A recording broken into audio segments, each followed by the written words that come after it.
I'll say good morning, everyone. Welcome to our online webinar. I'm with Elder Abuse Prevention Ontario, and I'm pleased to be working today with the Caring for Aging Relatives group, the CARG group. They're the ones who were planning all this initiative and hosting this webinar to provide you more information on health, wellness information for caregivers. So thank you so much for joining us. We will be spending the next hour and a half together to go over some really important information that will be valuable to you and maybe those you have neighbors, friends, family members that you might be concerned about. So thank you for joining us. Just a few logistic issues to go over with before we get started. Everyone that is attending will be their mics will be turned off as well as your video. The speakers who will be presenting today will show their video during their presentations. When everybody is speaking, those who aren't speaking will kind of turn off our videos during that time, and then those who are speaking will just have their video on just to decrease distraction. You can change the size of speakers if you want. Up in the top little box there is a video gallery view, the different formats, whatever suits your needs, and you can sometimes pull the line across to make the images a little bit bigger as well. If you have any questions during the presentation related to the content that's being presented, we'd encourage you to put those into the Q&A box at the bottom of the screen. If you have a question that's sort of maybe a technical issue, or you want to say hi to somebody, because we all sometimes get connected with people we haven't seen in a while or talked to in a while, you can put those conversations in the chat box. But if there's something specific in regards to a speaker and a question that somebody has presented content from, we'd appreciate you putting that into the question and answer box. There will be, we may send out an evaluation after this survey, after the presentation, to get some feedback from people. The contact information will be provided at the end for the speakers, including our CARG partners as well. And we are recording the webinar for future reference and will be posted on our website and maybe other community partners from the CARG group as well. So we will send out a PDF to individuals if they like to have that at their fingertips, I guess, after this presentation, with phone numbers and information as well. So now it gives me great pleasure to turn the mic over to Annie Smith to talk a little bit about what the agenda is today and to give some overview around CARG. Good morning, everybody, and I'm really happy that everyone was able to join us on this beautiful sunny morning. I'm going to talk a little bit about the history of the Caring for an Aging Relative group, also known as CARG. And I'm going to have the pleasure of introducing each of the 9 partners as well this morning. And then we're going to kind of dive into Rianne's presentation. So thanks again, Rianne, for all your work on this. So if we can just maybe advance it now just to the first CARG kind of history slide, that would be great. So I'm going to give you a little bit of history this morning. Prior to 1996, that's pretty much 24 years ago, Scarborough Public Health used to provide education sessions for caregivers. Their mandate changed at that time, and formerly West Hill Community Services, which is now Scarborough Centre for Healthy Communities, was successful in becoming the lead agency to run the Caring for an Aging Relative group. So now it's 24 years later. Here we are together virtually. It's our first time online, so this is pretty, I guess, exciting and a little scary for everybody this morning. But I just want to talk about just the kind of the main objectives of the CARG group.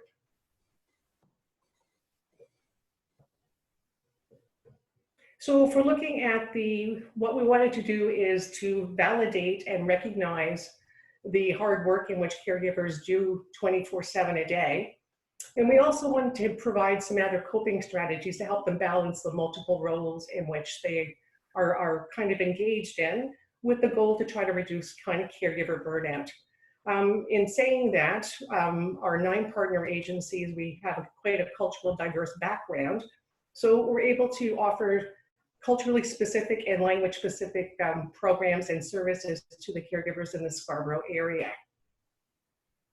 So in providing the support and assistance, our kind of goal is to reduce caregiver burnout, and also to try to slow down, if we're able, the placing of a loved one in a long-term care home.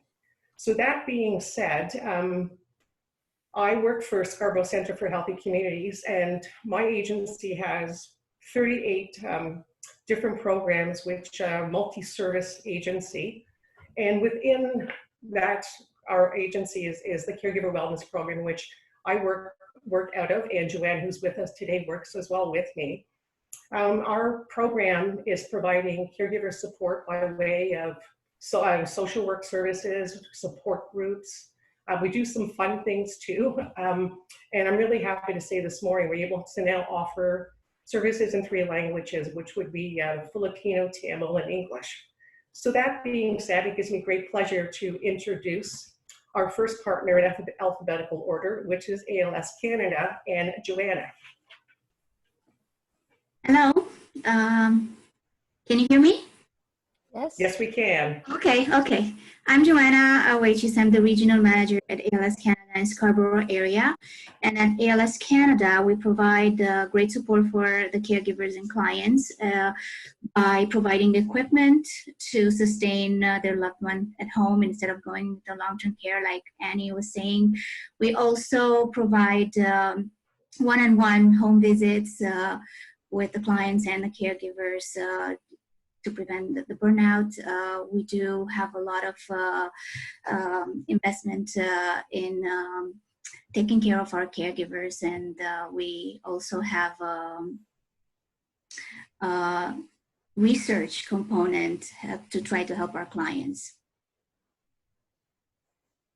I think I'm done. Okay, it gives me great pleasure to also introduce Shrid from the Alzheimer's Society of Toronto. Good morning, Shrid. Morning, thank you, Annie. Yes, so the Alzheimer's Society of Toronto provides a variety of services from counseling, education, and information to persons living with dementia, their family members and friends, healthcare professionals, as well as the general public. We provide tons of supports and consultation for topics such as navigating community supports, communication strategies, planning for the future, and how to cope with responsive behaviors. During this COVID-19 pandemic, we are operational. Currently, most of our programs have been modified and are available virtually.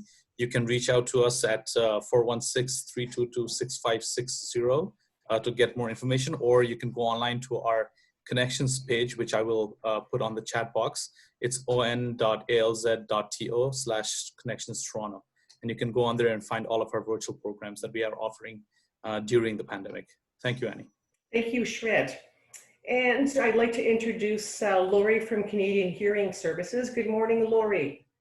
Good morning, Annie. So my name is Lori Jackson, and I'm with the Canadian Hearing Services, formerly the Canadian Hearing Society, and we're a not-for-profit agency servicing anyone in Ontario with a hearing loss. And my program is an outreach program for older adults who experience hearing loss and or are caring for someone with a hearing loss. And during COVID, we are providing services and still doing assessments and consultations over the phone or through the Ontario Telehealth Network, which is OTN. And basically what we're doing is just ensuring that people have the ability to have communication over the phone, giving them strategies, especially during COVID. And we are still taking referrals. Thank you, Lori. Could we have Keiko come on from, no, sorry, Care First, my apologies, I'm going in alphabetical order. Belinda from Care First, welcome.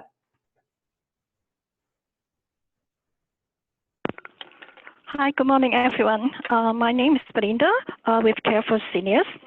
Our agency is a non-profit organization, and to provide support to clients and their caregivers to aging at home, safely and with a peace of mind. Our regular services, including the health-related, support services, community support services, and wellness program as well. During the COVID time, we have ramped up, an emergency community support program as well for anyone who has been, the family member has been on isolation. They can't really care for their loved one. They can, call us. our services, including the transportation services, grocery shopping, and medication pickup, meals on wheel, personal support services, and also, individual emotional support and counseling as well. So I think, yeah, for now we are receiving community referrals. So just give us a call when you feel you would like to, need any help. Thank you. Thank you, Belinda. Good You're morning, welcome. Kate. Good morning, Keiko from Momiji Healthcare Society. Hi, thank you. Momiji is a senior supportive housing, primarily for Japanese Canadian senior, which is located in the Kingston Road and Markham Road in Scarborough. So most of the program right now is suspended, but we do have educational sessions open for the community seniors. So please check it our website. Thank you, Annie. Thank you very much, Keiko. Good morning, Allison from Parkinson's Canada. Hi, this is Allison from Parkinson Canada. We are the voice of Canadians living with Parkinson's disease. We are there with you every step of the way. Once you get your diagnosis, we provide education and services to support you and your family and your healthcare team, whether it's online, by telephone, or hopefully soon in person as well. We provide large educational conferences and a lot of educational materials. We also provide services such as support groups, virtually and in person, to be able to help support you through everything that you're going through. We also advocate with federal, provincial, and territorial governments on issues that matter to the Parkinson's community in Canada. Thank you so much, Amy. Thanks so much, Allison. I'd like to now introduce Serafina from Senior Persons Living Connected. Good morning, Serafina. Good morning. Hello, everybody. For Senior Person Living Connected, SPLC, we continue to provide programs for caregivers and clients in need. During this COVID-19 pandemic time, we have a response program, especially providing support through grocery shopping, meals on wheels, hot meals and frozen meal, Western meal, Chinese meal. We also provide telephone support individually and telephone group program.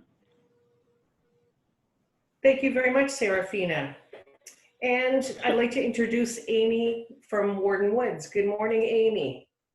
Hi, everyone. My name's Amy Mann, and I'm the Caregiver Support Counselor at Warden Woods Community Center.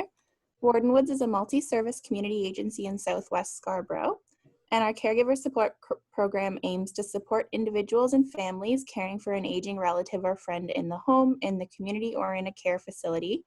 Our program hopes to ease caregiver burden by offering emotionally supportive counseling, care planning, supportive groups, and educational workshops. Thank you, and I hope everyone enjoys the webinar.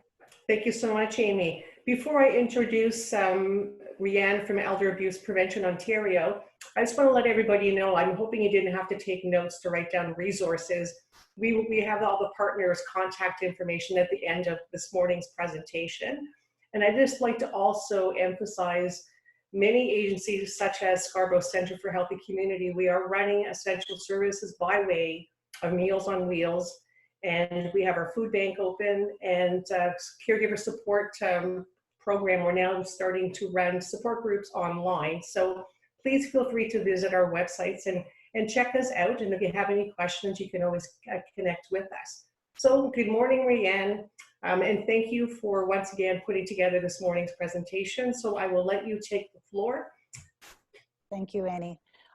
So thank you for all the community partners joining us and giving us an overview of your services, particularly during these difficult times of COVID. And I know services have somewhat been limited, but I think from my my experience and just in talking with my colleague, I know that you're going above and beyond to provide assistance to caregivers and seniors in the community to cope as best as they can and provide the services and meals and support. So I commend you for all the work that that everyone is doing during this time. So just a little bit about our organization, as everyone's kind of given a short overview.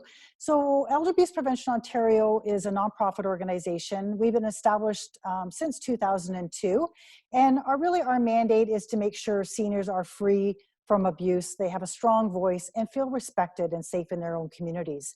And we really do that through three main areas of work. Really was driven by the Ministry of Seniors and Accessibility, where we implement Ontario's strategy to combat elder abuse. And that was implemented in 2003, where we were given the mandate to implement that strategy. And those priorities really focus around coordinating services, working together with community partners, all the agencies that we've just heard from in terms of CARG. We try to collaborate and work together to increase our response to support older adults in the community who are at risk, or supporting individuals who may be experiencing abuse, or those who know about the situation, and how we can minimize that and prevent and get them the supports and services that they need. So we do that across Ontario. We also do training to frontline staff, those who are working on the front lines providing care to older adults. And that is in various capacities, from your financial sector to dental hygienists to first responders to police to community health organizations, hospitals. We provide education and outreach to all those sectors and beyond. And then lastly, we do a lot of public education and awareness. So we do a lot of senior affairs to try to get our information out there. We're on social media, where we try to send prevention messages, information that's out, any announcements that's been going out from government that are related to abuse prevention or anything around senior safety. We are in communities. We also reach the Francophone Indigenous communities and First Nations communities across Ontario as well. And we reach out to all the multicultural communities in the work that we do as well. With our organization, we had, prior to COVID, we've had to unfortunately lay off some staff just because of COVID, but we have 4 regional prevention consultants who cover catchment areas, and they work collaboratively with the community agencies within their region. So the GTA coordinator, Christina Chen, does a great job reaching out with our community partners. And I know for Scarborough area, it's my colleague, Laura Proctor, who works with CARG as well, to try to increase that awareness and the coordination and the training to our community partners. So that's a little bit about our organization. So today I've got the pleasure to introduce everyone to a program that we've been implementing across Ontario for the past 4 to 5 years, and it's called the It's Not Right Neighbors, Friends and Families Initiative. And really the premise behind this program is that we all have the power to make change, and sometimes we don't recognize the power that we actually have. And so this program is really about how can we start supportive conversations with individuals that we care about, that we're concerned about. There's a lot of hesitancy around people starting conversations with someone they're concerned about, because when we use the word abuse or mistreatment, it kind of puts those barriers up, that you don't know what to do or what to say. So hopefully today, through our conversation for the next half hour or so, we'll talk about what you may recognize as warning signs if you have a neighbor or a family person that you're concerned about, or even if you're out in the community, you may recognize some of these warning signs. We'll talk a little bit about ageism and how that really relates to respect and dignity and the root causes of abuse happening. How to have those safe, supportive conversations with somebody, because the little things that you do can make a big difference in someone's life. And we'll talk about that. And we'll talk a little bit about other services and supports that you can find in your community. And we've already had a really good introduction of the Scarborough services. We'll give you that information plus a few more provincial organizations at the end of the presentation as well. So what is EAPO? When I was saying that, everybody has something that they can do, and sometimes we don't even know that we have that ability to make change. It is those small actions that make a big difference. And sometimes we've heard that in other statements, or other organizations have sort of used that. But today we're really going to focus on the fact around helping older adults that we might be concerned about. And that we all have that power. Every small action has an impact of some kind. Even if you don't do something, that's an impact it has on someone's life. So by not acting, it could also create more negative impact, or by doing something could create a positive impact. So it all depends on what those actions are. So let's look at what you can do to support older adults who may be experiencing abuse. the one thing to remember is that everyone, no matter who you are, where you live, everyone deserves a right to live a safe and free life from abuse and neglect. Doesn't matter. We all have the shared responsibility to create those safe, strong, and healthy communities that we live in.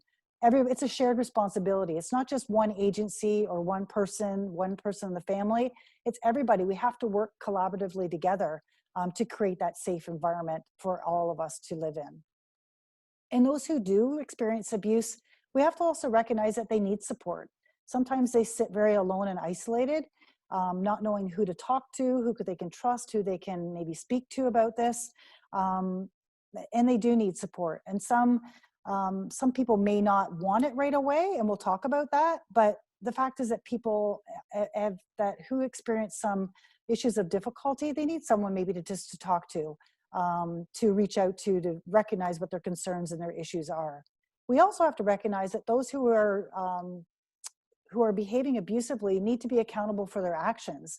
By not recognizing, this is abusive behavior, but sometimes families may not recognize what they're doing is wrong. Maybe this is something they've always done until someone sort of points out their tone of voice or the way that they're talking or putting someone down is really not appropriate.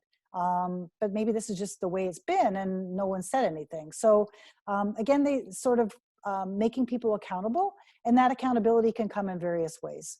And that we all, in terms of neighbors, friends, families, can make a difference. So let's see what you can do to make a difference. So I said we're going to talk a little bit around ageism. And many people have heard of other isms in our community, in our context. Ageism is often not talked about as much as the other isms, but it's important because it's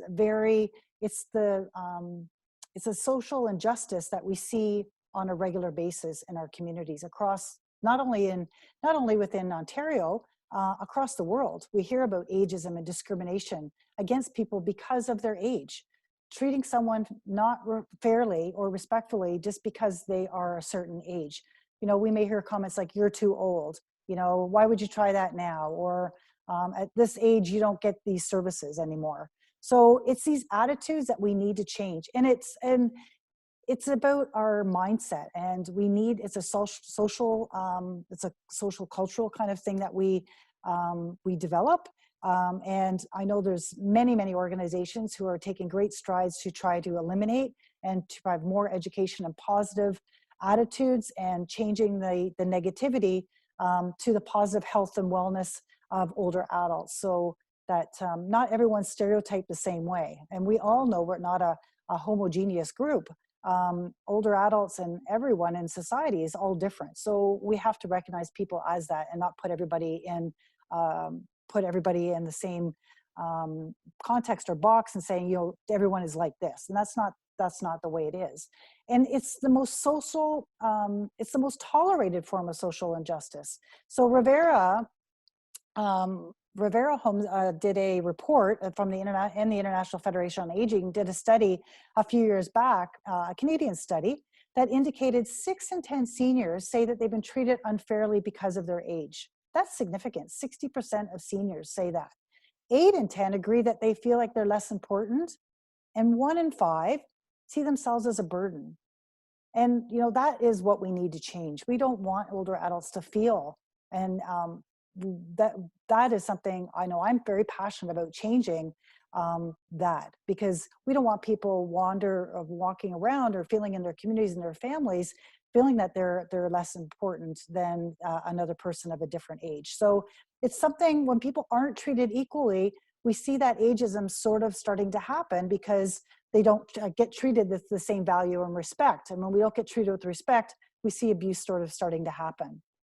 And there is we use this kind of analogy of kind of going back and forth, because sometimes people may just be trying to help and trying to make decisions and do things for a loved one, not an intent to take control or their ability and decision-making away from them. They're doing it just to be helpful. So there's an equilibrium, like there's a helpful, trying to be helpful, and sometimes family members don't realize maybe that the pendulum is sort of swinging too far to one side, that they're actually doing everything and not allowing that person to have choice.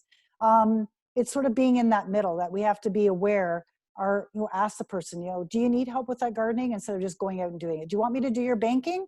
Asking before just sort of taking over everything, right? So there's the ability to make decisions and not doing it just for that person, because people are really well intended and well meaning and they want to help out.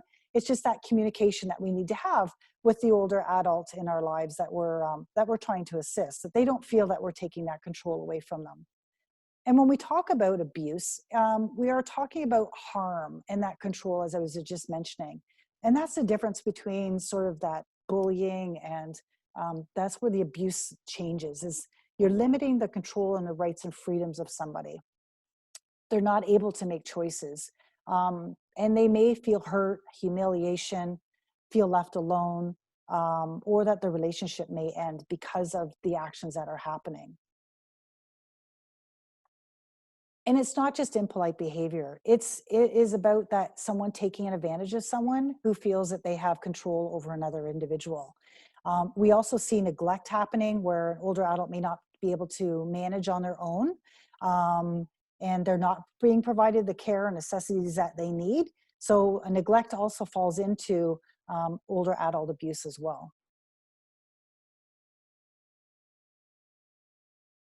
So as I was saying, there's that power imbalance when somebody, it's different than someone sort of trying to help out, but it's that you're swinging the pendulum the other way. There's no, the person doesn't have a choice. They're not able to make any decisions for themselves. They feel very small, powerless, and that they don't really have a voice sometimes because someone is always acting and talking on their behalf. And that power imbalance, when we see abuse, is similar to issues around domestic abuse or child abuse, around that power imbalance. The dynamics are very similar, and when we see that happening. So they feel disadvantaged over time, that the person feels like they don't have any ability to say anything. And that abuse can take different forms.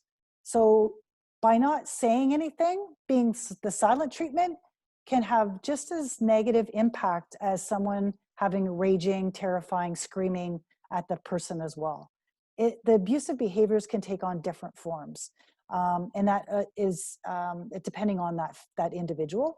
And we have to recognize, where is that, we have to find out, where is that coming from? Where's the root cause of that behavior? I mean, there's so many different factors that could play into that. And we know that the abusive behavior could be verbal, that, talking to the way the person's talking, could be physical, financial, sexual, spiritual, and also we've talked about neglect. We often sometimes refer to the ecological model when we start thinking about what are the risk factors for someone at an individual level and at the environment level and at the community level and at the societal level. They all interplay when we start thinking about risk factors and those behaviors, where they're sort of originating from.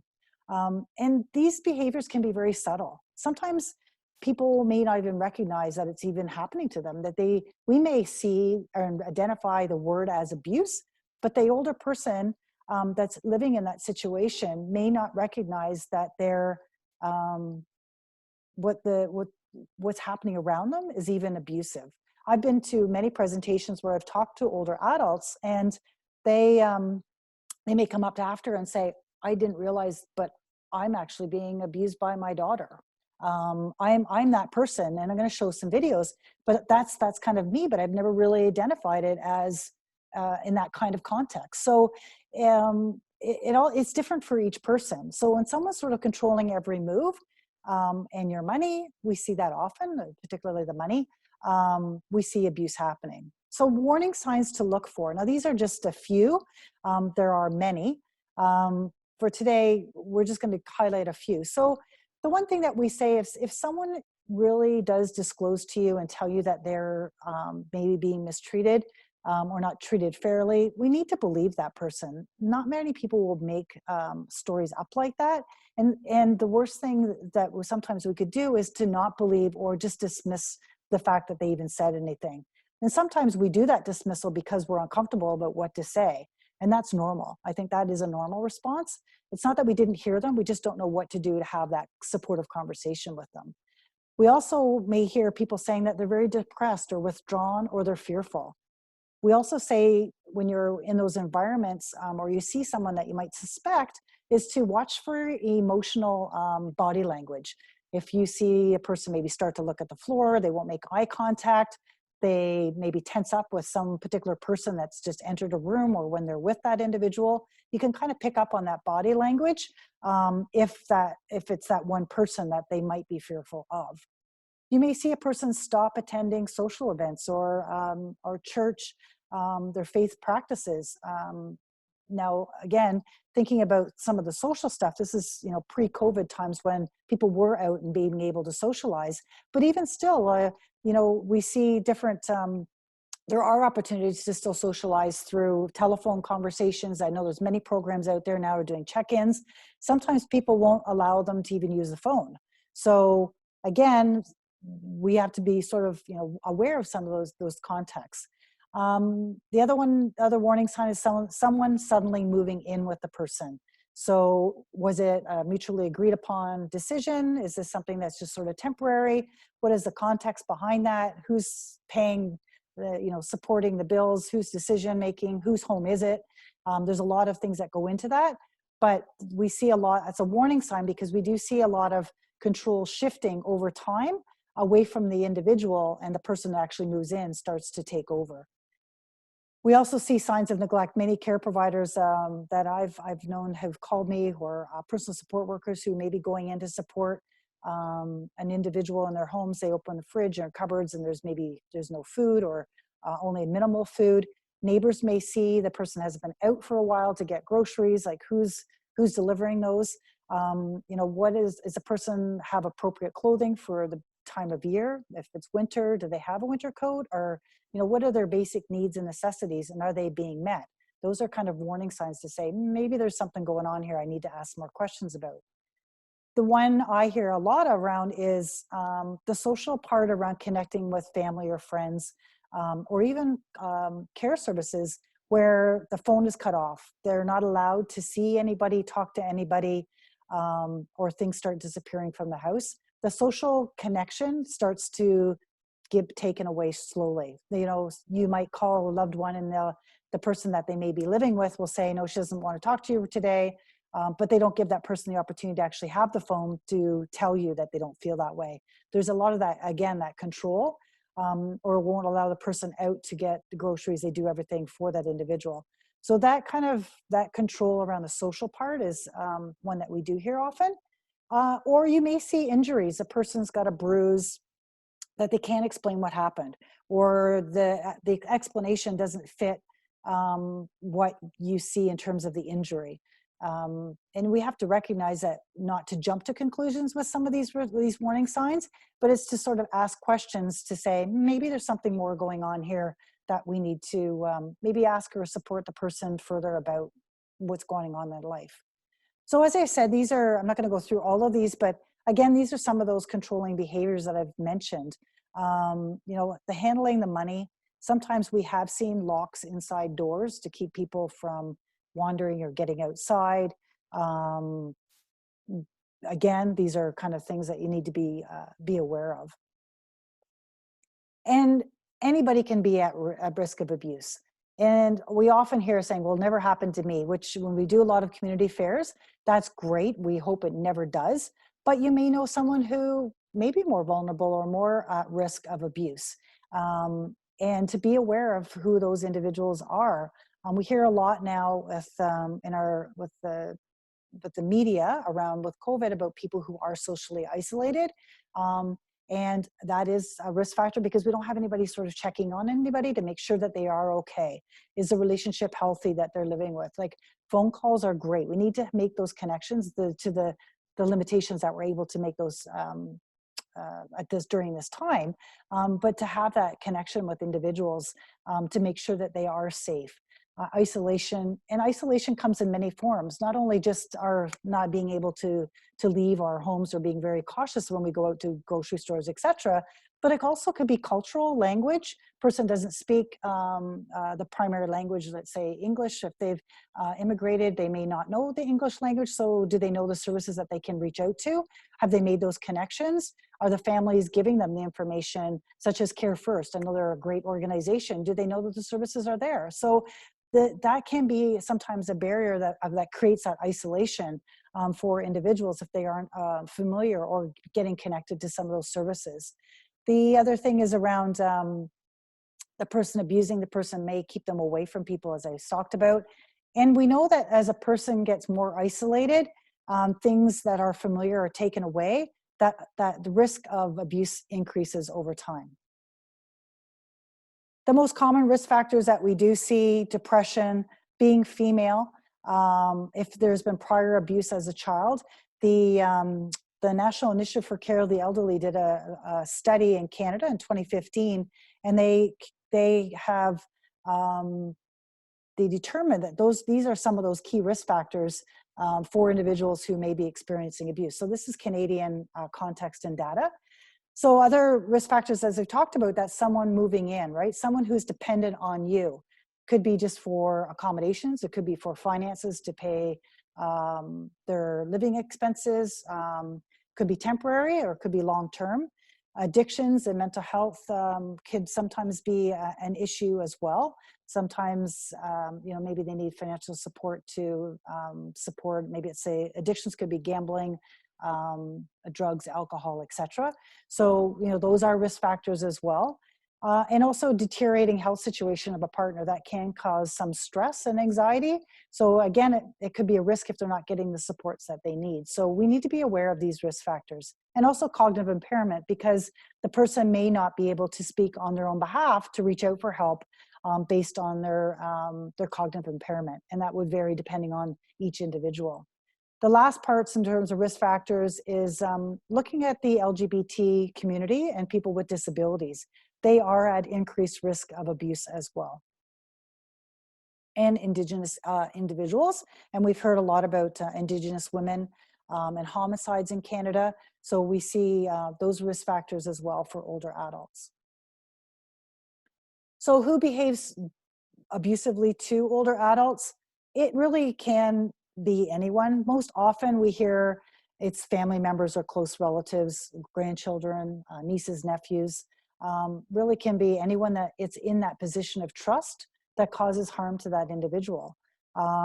So we have to be aware that potentially anybody who's got a relationship with an older adult could be a potential person that could take advantage of that relationship that they have.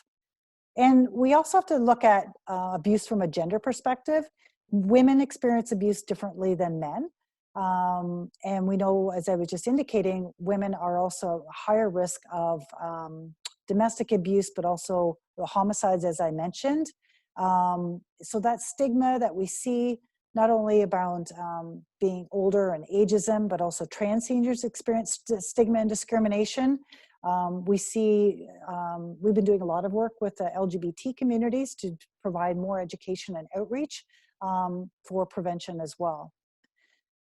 So let's talk a little bit around that moving in scenario that I mentioned. So we have a video, part of the It's Not Right program has a series of videos that have been developed to provide more education around the different forms of abuse, because it's easy sometimes to sort of talk about, but when we see sort of a scenario, sometimes it kind of resonates with people a little bit better. So now, as most scenarios, a lot of things are packed into everything at one sort of snippet, but I'm going to show you a short scenario. It's only about 30 seconds long, or 35, sort of that kind of, not very long.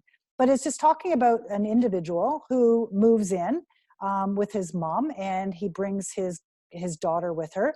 So I just want you to sort of pay attention to some of the warning signs that you might see during this video.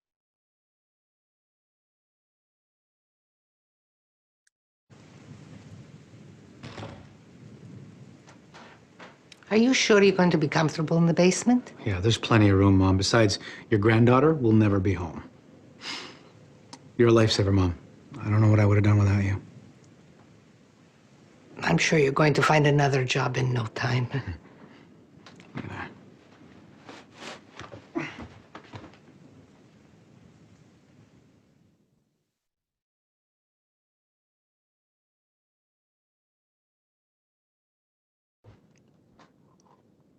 You mind if I watch a movie? By the way, your bank card was rejected at the gas station today. It was really embarrassing. What are you talking about? I went to fill up my car and it wouldn't go through. It must be overdrawn or something. You better hope your check comes in this week and you're not gonna be able to get your prescriptions refilled.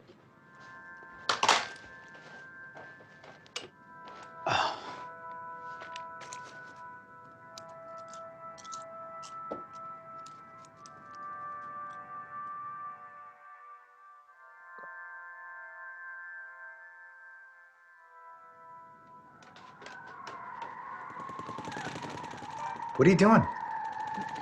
I can't get used to the damp downstairs. Oh, try another blanket, Mom. We're boiling up here. You know, I would have wished you would have asked me before you moved me into the basement. Why? Do you have to be on my back, Mom? It's too dark and dingy down there. I get depressed, you know that. Complete your puzzles down there as well as you can up here. What's for dinner, Grams? I'm starving.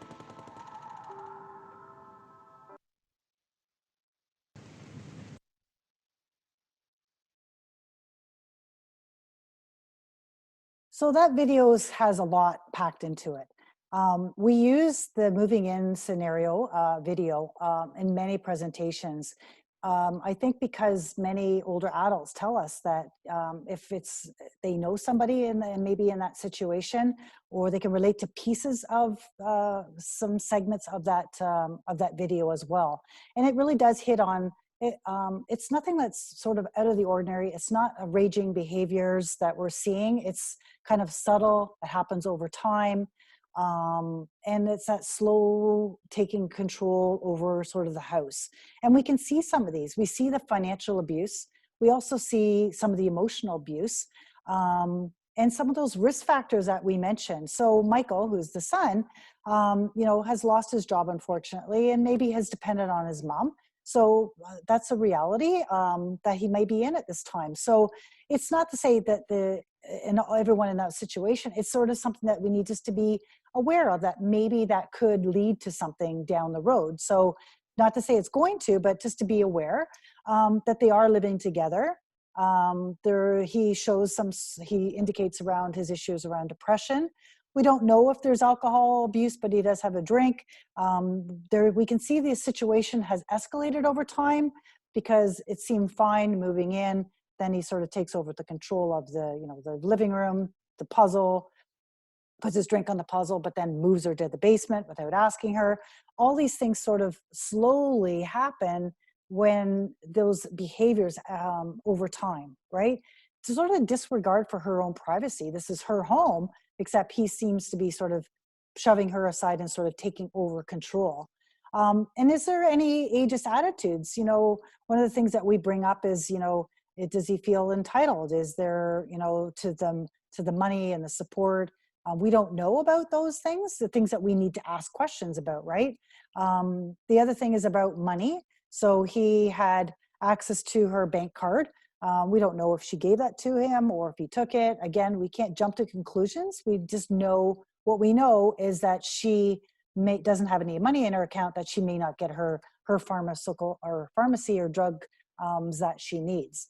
So we see that sort of power and balance stuff. We see around the ages, and as talked about. Maybe he believes he's actually is helping his mom by being there, right? We don't know, but these are sort of things to think about in these sort of scenarios. And often when we do these presentations, we often ask our audience and say, do you think that Michael thinks that he's doing anything wrong? Do you think that he thinks himself as being abusive? And probably not. He probably thinks that he is helping out and really maybe hasn't done anything, and maybe he feels what he's doing is justified, that he's going out, he's getting her groceries and things and helping out. However, maybe he doesn't recognize it until someone sort of says, she's not getting her drugs because of. We don't know the whole story, and we'll talk about that in a minute, but it's sort of just picking out some of those individual pieces, because a lot of times when we're We hear about situations in the community. We don't get the whole story, but we get parts of it, right? And it's important for us to have that further conversation with individuals to find out what really is going on.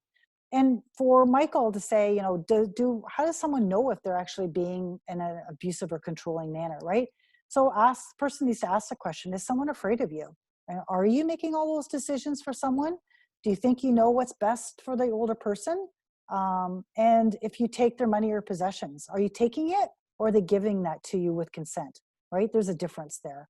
And what's your impact? Are you yelling? Is it a raging? Are you know, what is the behavior?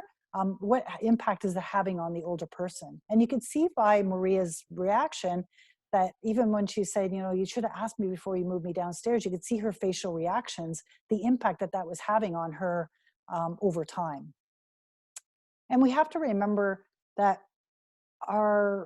we are powerful beings. So every action that we do has an impact. So just those reactions that we see, the emotional, as I was saying, the body language and really can make a difference of understanding what that impact is. So talking about support and impact is where I want to lead now, about having those supportive conversations. It is a journey. We all have hesitation to help, and that's normal. I think we have to normalize that abuse is kind of an equalizer, that everyone sometimes feels uncomfortable.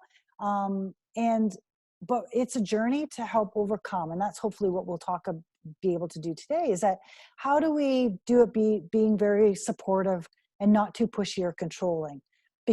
And having that conversation with someone that you are concerned about. Because if we start telling people what to do, then we are not being supportive. We're doing what the other person's doing as well, saying you need to do this, this, and this. We can do it in a different manner to suggest them reaching out for supports, but not telling them they have to, right? So we use this sync it conversation. See it. If you see it, what's going on, let's name it, what happens, and let's check it. Talk with the person.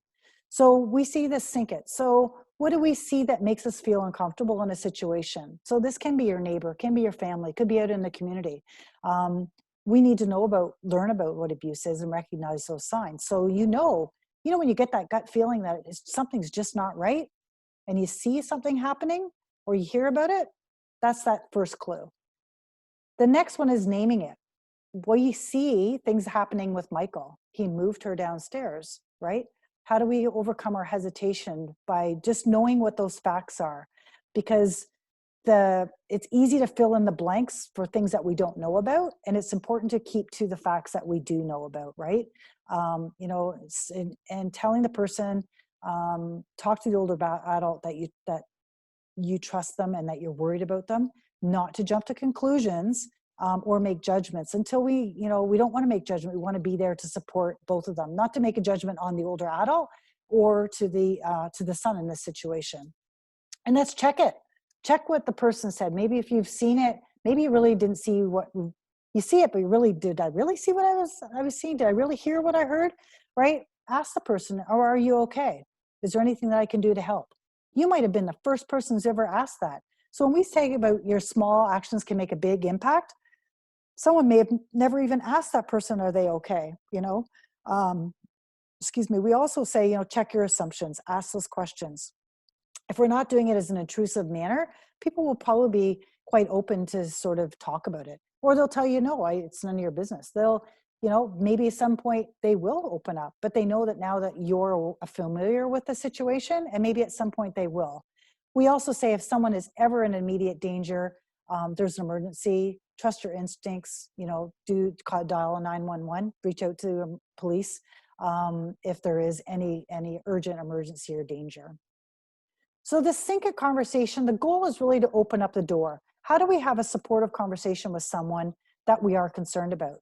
So part of the video, this package around the It's Not Right has two scenarios that we try to show the difference between what is a supportive conversation and what isn't. And how can either one of those, the way that we ask questions, make an impact on the next step for that person to take in terms of the journey to help solve or resolve the problem for themselves or with support.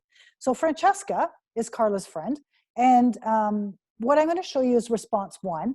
And just watch what she says, how she says her support, and just think to yourself, is she having a supportive conversation with her during this interaction?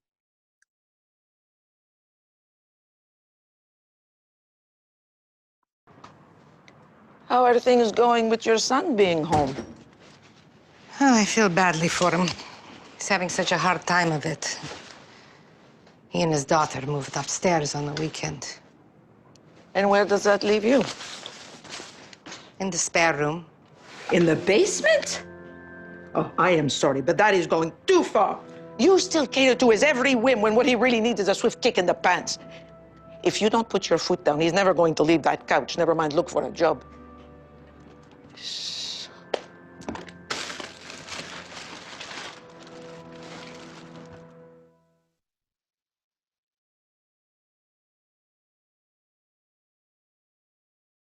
So looking at that video, did she really open up the door for further conversation, or did she slam that door and say, I'm not coming back to you to talk to about what's going on in the home? And that's really kind of the concept we use, is like, are we opening the door to say, yes, let's have that, I'm here to help you? Or is, you know, Maria going to be able to carry on that conversation? The fact is that Francesca probably really is concerned about her. She really does care about her friend and what's going on in her life. It's just that her approach probably isn't the most effective. If you watch the body language of Maria, you can see her face just kind of she's quite saddened, right? And she almost feels like she's the one to blame because of all this going on. And the fact that she's not, right? By saying, you know, you need to do this, you need to give him a swift kick in the pants, you need to get him out, you know, and looking around and just her reaction and putting her arms up and that kind of thing, those are impacts that people watch in terms of behavior. So the chances of her going back to Francesca for help and for support are probably a lot less, because she's maybe feel like she's the one to blame and that she may not be there to help her because she thinks it's her fault in the first place. So we always try to give people a second chance, and let Francesca try this again, and see the difference in terms of her reaction this time.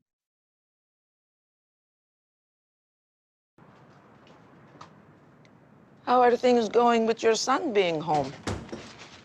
Oh, I feel badly for him. He's having such a hard time of it. He and his daughter moved upstairs on the weekend. And where does that leave you? In the spare room. In the basement? I'm worried about you. Your life has changed so much. Are you okay?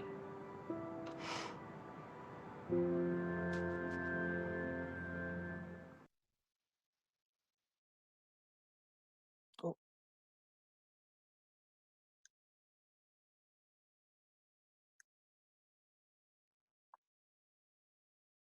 So you can see the difference that Francesca did in that conversation. She shows concern, she shows compassion, she sees the disorder, she sees what's going on, but she names it. I'm worried about you, right? She listens without judgment. She makes contact with Carla, and she asks the question, are you okay? So when I do this video, when we're doing it in person, and every time I watch the video, I get choked up, because as soon as she touches her sweater, you just feel that connection between the individuals and the care that she has to her. And it really opens that door to say, she's there for support, right? She doesn't need to solve it. We don't know what's going to happen next, because you know what? The decision and the control to what's going to happen in the journey is really Carla's. It's her decision. It's her ability to make those decisions as she goes through. And what Francesca does is she interrupts the isolation that no one's been talking or addressing this issue. And we know that when was it talked previously, if we don't talk about it and address isolation, we know it's going to escalate. We don't know what's going to happen. But now she's interrupted that. And we know that hopefully we can provide support so it doesn't get out of control. That she knows that she's there, she recognizes that's there, what's going on, and we can reduce hopefully that isolation, providing more safety and support to her. Again, we don't know what's going to happen with her. We know that we don't want to, we can often, people who are isolated, it's not only just the older person who's experienced abuse, it also could be that neighbor, friend, or family, or caregiver, or agency person that's providing that care, who also sits alone with their fears too, not knowing what to do. How do I interact? But having, what we're saying is that you don't have to solve the problem. Like, this is what you need to do. You need to be there along the journey for that individual, depending on what supports they want. We've already introduced 10 different organizations at the beginning of this webinar. Maybe they only want 2 of those. Maybe they want all of them. We don't know. Maybe they want them all today. Maybe they want them 6 months down the road. The fact that you know that you're there to help connect to that person when they're ready at that time is the most important thing, to help them with that journey and know how to connect them to services and be there to support and to listen for that individual. And we have to know that people would be prepared for disclosures, that knowing that telling the person it's not their fault, right? And that you may be worried about their safety, and that you'll be there to support them and their decisions, because it's their decision and we don't want to be the one judging what their decisions are. We may not agree with it, but it's their journey, it's their decision making, and we have to support them along that journey. We can give them advice to say, I've known somebody else that, that wasn't, maybe this isn't the best option, maybe you can think about this, or weigh pros and cons for the different options. But again, giving them the key information so they can make that informed decision themselves with your support. So the one thing is telling the person, tell someone that you trust. We tell older adults or families, talk to someone that you do trust. We have a lot of organizations here today that are very well versed in these issues and know about older adults and some of the vulnerabilities and issues around the importance of caregiving, sometimes the stressors that sometimes that can happen to individuals, and to be there to listen and to support, I think is so important. We also have to be prepared to make safety plans. There are some people who may not know what to do. If there's an emergency, what can I do? If it's if the escalation of abuse has increased, is there a safety plan that we need to put into place just in case something happens? If you aren't prepared to, or able to do that, to connect them with an agency who is able to do that. Because in the big scheme of things, if any one of us is being abused, how would we want to be treated? We would want someone to be there, someone to have that sync conversation with us, to know that we're not alone, to ask us if we're okay, and to open up that door for that supportive conversation to happen, not to make those sort of judgment calls and not to solve it, but just to have that strong support system. It's kind of like that backpack of, that we have both handles of the safety and respect.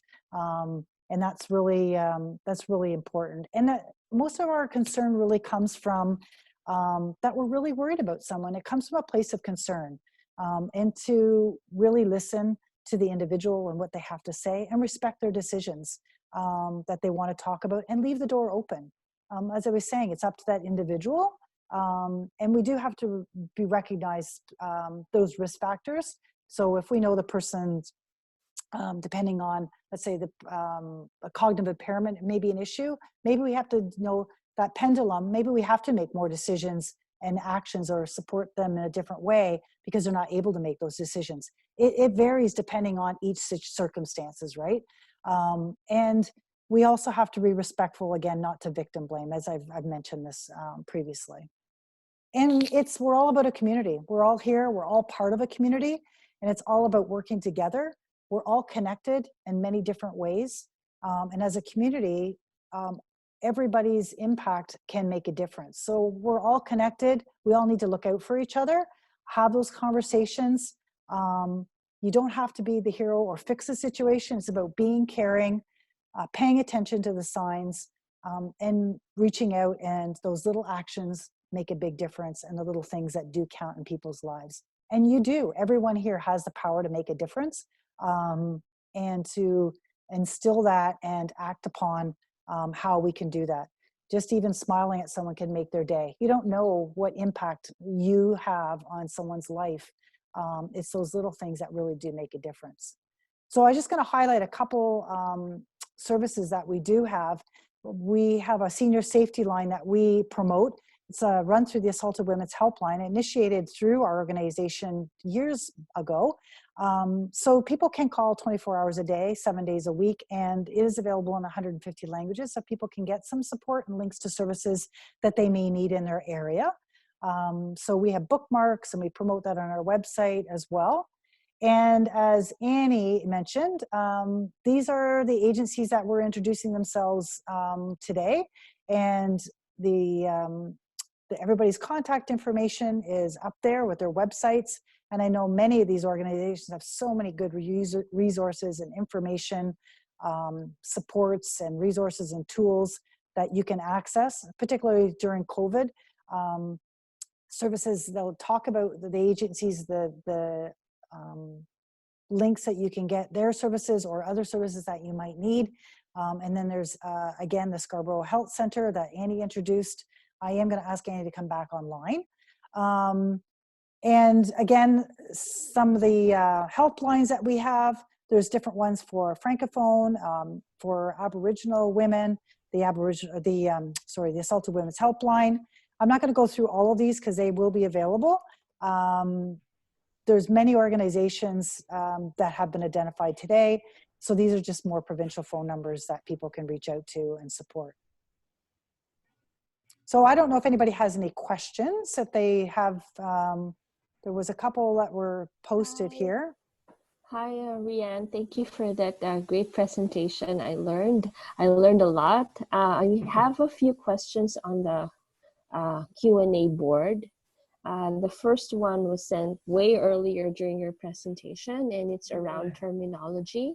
So Elsa asked if we're not using, or I'll just read the exact question. It says, so terminology-wise, we don't use the word seniors anymore, but older adults. So that's her question. So we go back and forth. Most often, I use older adults. Today I might have said senior, but most of the information, I know when we talk about older adults, so it varies depending on who you're speaking to. Some people, some prefer seniors, some prefer older adults. So it does interchange a lot. I know I do try to use older adult a lot in the work that I do, but we see it in both contexts. Okay, thank you, Rianne. The next question is from Kathy, and she's asking, is your med or drugs pickup service free of charge, or is your grocery assistance service free? So if any of the card partners too may want to answer that question, I can also turn on the mic for you. So I believe Serafina says they have a grocery and med pickup service. So I'll just turn the mic for Serafina. Mm-hmm. Serafina? Yes, we do provide grocery shopping service and medication pickup. There's also a fee for service, but if client really have difficulty, we'll assess. Okay, that's it. Serafina, by the way, is from Senior Persons Living Connected, and contact information is in this PowerPoint slide that we will be all sharing with you later after the presentation. Thank you. Thank you. Anyone else who has like grocery pickup for the like grocery pickup services?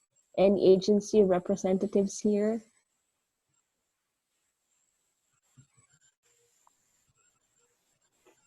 I guess none. Yeah, like the floor is still open for questions. So far, those are the only two questions I have.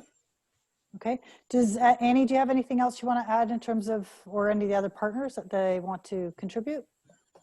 Well, I would like to first and foremost thank you once again for Rianne for a very informative presentation this morning. Every time I attend something through your agency, I always walk away with new learning. So thanks again for that. I think in regards to maybe some people might kind of step out of the presentation this morning and kind of have some questions. So the nice thing is with the presentation being sent to people is to contact your local agencies based on where you live in the city. Obviously, caring for an aging relatives, we are covering Scarborough, but we actually go, I mean, we have Shrid for the Alzheimer's Society of Toronto, so we're kind of spread out everywhere. So if we could be further of assistance, please don't hesitate to email us or phone us. Okay, thanks, Annie. I have two more questions. One is a follow-up from, I think, another question from Elsa, and another is from Robin. I'll read Robin's question first. So he or she is saying, I'm interested in how your approach could be used with a senior who is suffering from Alzheimer's. So what's, maybe this is addressed to Rianne. Yeah, and Sharid could also maybe respond to this as well. And I was mentioning near the end there, depending on the situation that someone may be living in terms of their cognitive, their capacity, or if their cognitive impairment or dementia. And, you know, someone who is not aware of what's going on, or their circumstances, or the risk that they are in, I think that's where we need to shift that pendulum to be more with that person, to be supportive to that individual, to maybe make that connections or talk to other family members that you might be concerned about, or that the person's connected with, to get them supports, or call the Alzheimer's Society. We've done a lot of work with the Alzheimer's Society, and I know they support a lot of individuals who, you know, they may have some concerns about in terms of this. It's around sort of safety planning. Getting them connected to services is really important. Sometimes family members may not know what supports are available, and recognizing that, like I say, what the risk is at. So you know, again, it depends on that person's ability to make the decisions and understand, appreciate their circumstances that they're in, and getting them those supports along the way. And again, it's the family connection. The first question I always ask a lot of, because we'll get families or neighbors or somebody calling us in these kind of situations, and the first question I always ask is, are they connected with services? Is the family connected with any outside agencies? Because they may not be, and maybe that can help eliminate any sort of potential at-risk or abuse situations. I know the other one is around people living with the abuser, and not knowing what to say or what to do. That's where sometimes I've talked to seniors or family members in these circumstances, and the senior knows the risks that they're in. They don't want to leave, maybe because one may not have options to leave. Their fear that it may get worse. A lot of time we work with the victim service or connect them. We don't do direct intervention. Unfortunately, there's not enough of our staff across the province to do that, but we would provide them support to an agency such as the Alzheimer's Society, if that's a situation, or victim services, or an agency that could maybe help them do some safety planning. What if? Give them a phone. If the victim services will provide free phones that would just dial 911 for individuals, if they're in those circumstances, get them to have that conversation about what that is to minimize risk if they want to continue to live in the situation or afraid. I think a lot of it is that connection about not knowing where to reach out for services and supports. And you can understand someone's hesitancy because being afraid and being fearful in those situations. So again, and the person may not want to do anything right away, but it's being aware and not losing that connection or support to the individual. And by being there, the eyes and ears of someone, we can constantly sort of check in with that individual to make sure that they are supported. Okay, thank you, Ariane. Shrid says, I think he's okay with your answer. You covered everything. There's one more question from Elsa. I'm guessing this is the same Elsa earlier. She's saying abused people who are living with the abuser, quote unquote, are afraid to ask for help because of the consequence, such as the abuser will hurt them more. What can be done? Yeah, so that's kind of what I was just talking about in terms of, you know, if they're living with the person not being afraid to sort of leave, and to reach out to someone that they do trust, and that could be anybody, right? Could be someone in their faith community. It could be it could be the neighbor. It could be the friend. And then that hopefully that individual, by getting more education out to the community, will be able to support that person. And we do recognize the fact that people will be,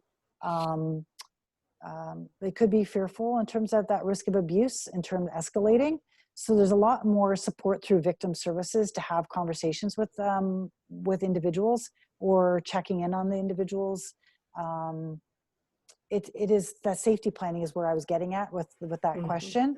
And we've done a safety planning booklet around, you know, people who are ready to leave, people who want to remain in situations, maybe because of fear, or maybe they don't feel like they have any options. Sometimes they are fearful because they don't know what the options are. And there are, and that's totally legitimate, right? Because when we don't know what's available, then we may not know if we have choice to act. Particularly for older adults who might not know what their options are, or there may be less options for an older person, maybe in terms of like housing, can they afford housing? So just talking to someone to work through that. There's no easy answer to any of these questions.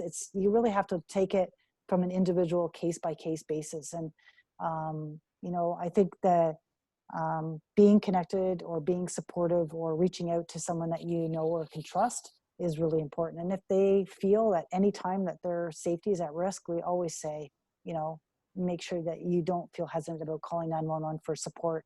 You know, the shelters, we see an increase of women's shelters, older women accessing those services as an option if they need to leave, and temporary getting them into. There are some communities that have a safe bed program where they can go into a retirement home depending on where the person lives. We have Pat's Place in Toronto.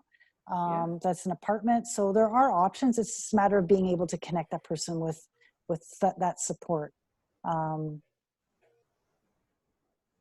Well, if I could speak on behalf of CARG once again, Rianne, what we do as a collective, we do 2 community events a year. And based on, I guess, my own experience over the years in communities, is you might have someone attend who takes information from one of our CARG partner agencies. It's not for themselves, it's for someone else they're concerned about. So I think getting us out there and connected, it's really helpful in sending messages back out that there is help here. So that's been helpful over the years. That's great. I know it's another question about rent and ageism. How can I help a senior who's unable to rent a place due to ageism?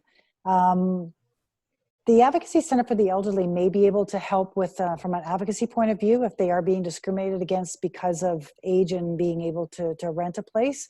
The housing, I'd have to look at that. I'm not sure if the Housing Tribunal would do something in regards to that, or the Ombudsman. There's a provincial Ombudsman or Ontario Human Rights is something that they may be able to take up to the higher level if that's a situation. I'd have to look into a little bit more around the rent issue. Okay, there's one more. Keiko is asking if when someone who tries to make a new POA document for an older person with a cognitive impairment in order to control the senior's money, what is the first step that needs to be done, and the senior has valid POA documents in place? Someone who's, I'm just trying to read it. Someone who tried to make new, so the person, so this is actually timely because if people are free tomorrow, we have a webinar that is being hosted tomorrow at 1 o'clock on powers of attorney. And it is going to be, it's an hour and a half, and it's going to be, an excellent presentation by Well Partners, Kimberly Whalen and her partner Danielle. We get a lot of questions around POA all the time. someone who is incapable is not able to understand, appreciate understanding what they're doing, the consequences or foresee consequences, and they can't sign legally.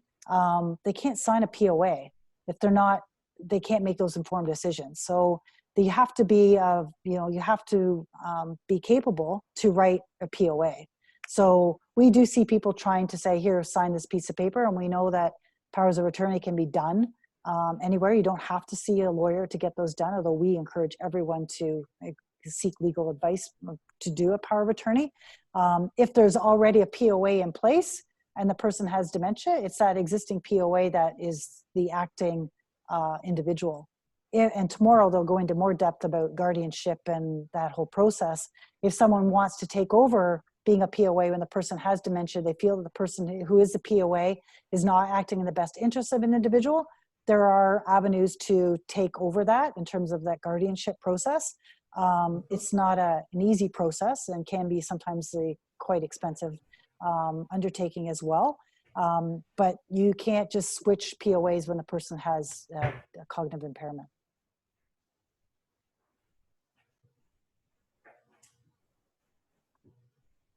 I can send out if everybody's online, I can send out the flyer for tomorrow's event if you're interested. We do have over 500 people that are registered for that, so there is quite a lot of interest in that session because we do get a lot of questions. And there has been some temporary legislation changes around powers of attorney for people to get witnessing because of social isolation. They've made accommodations for witnessing those POA documents, which will be talked about tomorrow as well, for people to get a valid POA with a lawyer involved in that process. So I can send that out as well for people. Thank you, Rianne, for that.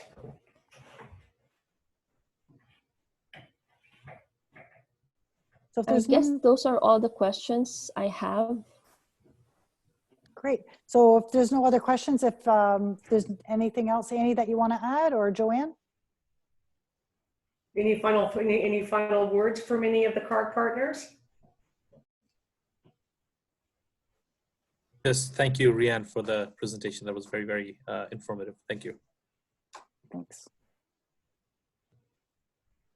Okay, so if there's no other comments, I will like to thank everybody for attending today. And I'd like to thank Joanne and Andy and all the CARG partners for helping plan this and get everything organized, and for all the participants that attended. We will follow up with everybody shortly this afternoon or early tomorrow as a follow-up with the materials and the posters. I'll try to get the poster out to everybody as well. So thank you again. Thank you very much, Thank you Rianne. again. Thank you, Rianne, Annie, and everyone. Yeah, so we look forward to having everyone again the next time the CARG will have another information event. Hopefully it's not going to be online or maybe online too. Okay. I'd like to just share one final comment. Amy from Warden Woods took a photo of the screen of us going online for the first time ever. So this is another piece of history in May 2020. But I'd like to thank all the partners for taking the time out of your busy schedules to join us, and especially you, Rianne, with all the background stuff you've done to get this presentation up and running today. So thanks again on behalf of CARG. Thank you for having us. All right, wish everybody a good day. Thank you. Bye-bye. Bye-bye.